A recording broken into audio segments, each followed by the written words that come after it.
Breaking news on student loans. 5 sources tell NBC News that President Biden will announce a decision on student loan debt forgiveness as soon as tomorrow.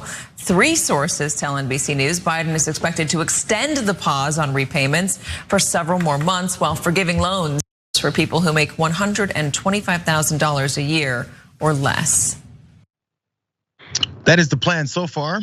President Biden and the administration, they're talking about $10,000 worth of debt relief for student borrowers making under $125,000.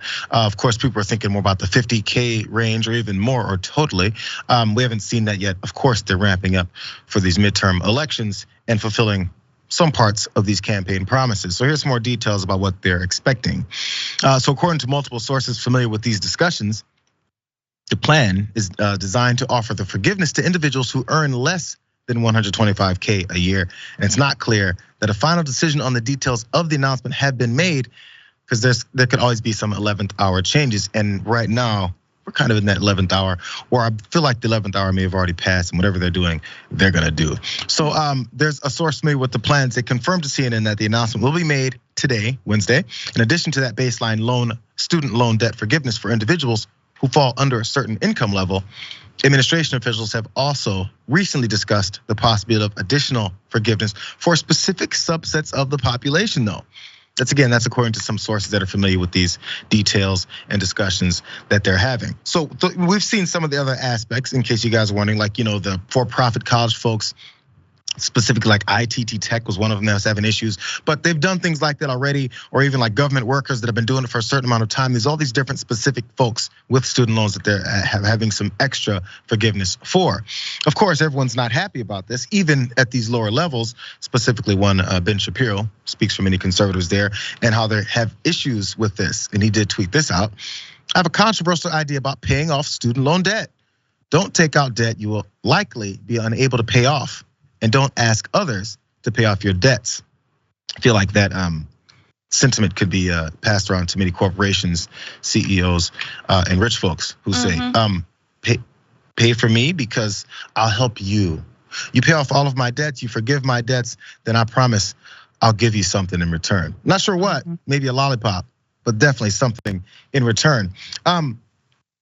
So there's discussions about how this could also be worse for other folks. First of all, by the way, Shapiro, there's more on him because he also has this thought process of how rich folks are the ones that can push, just as I gave you that here. And this was a different headline as he's talking about his support for Dr. Oz.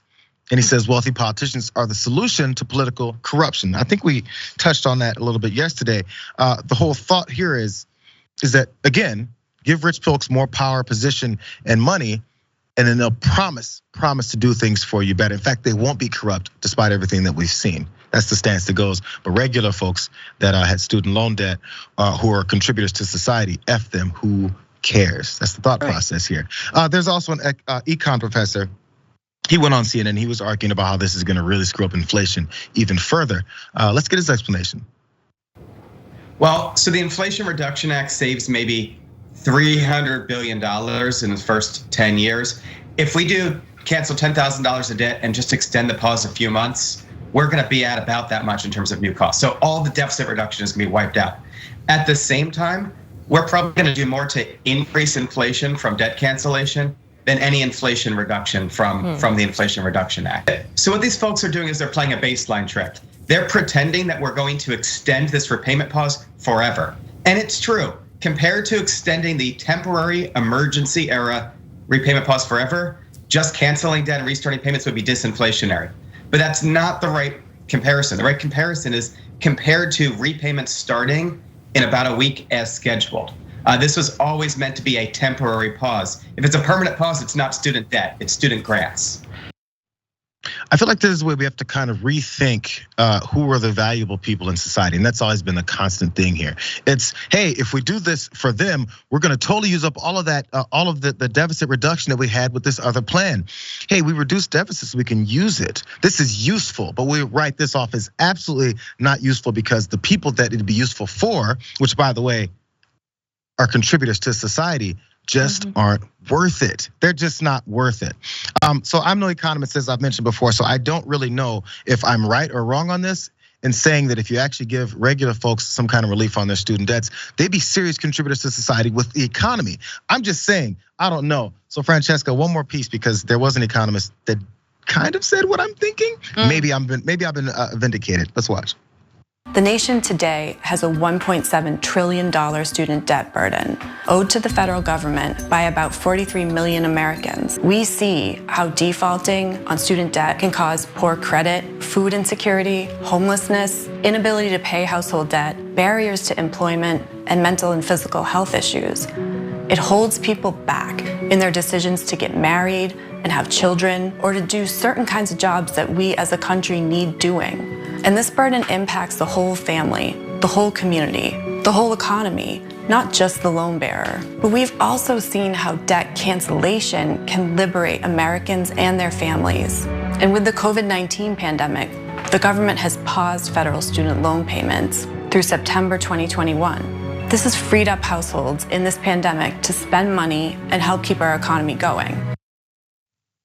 Exactly. So this is my thought, Francesca. Folks that don't have those issues, or that have these issues, there's scarcity when it comes to jobs, homelessness, health, food, jobs, all these things that we say, hey, you guys, stop being lazy, get off your ass and contribute to society. And every time you try, there's this thing about roof over your head and food in your stomach that kind of help that out. Have more babies, all that type of stuff. There is a lot that you just went through, and I want to like take it piece by piece, but no. I mean, first of all, in terms of inflation, there is actually an argument to be made that, yeah, if you help people, they'll have more money and put more money into circulation, which might drive inflation. But it'll also help those working people and middle income people and maybe upper middle income people get a little bit of a leg up, start a new business, employ other people, right? But that's not the approach of the Biden administration. The Biden administration wants people to feel a squeeze, right? That's what every economist is telling them. Don't alleviate more student debt because there'll be more money in circulation, which will drive inflation. Heaven forbid you actually strong arm, I don't know, the fossil fuel industry. Heaven forbid you strong armed other industries that have been making hand over fist money in the pandemic, to say nothing of the amount of PPP loans that were approved for, like, I don't know, P. Diddy and Khloe Kardashian. All those loans have been forgiven completely. You think they make over 125K a year?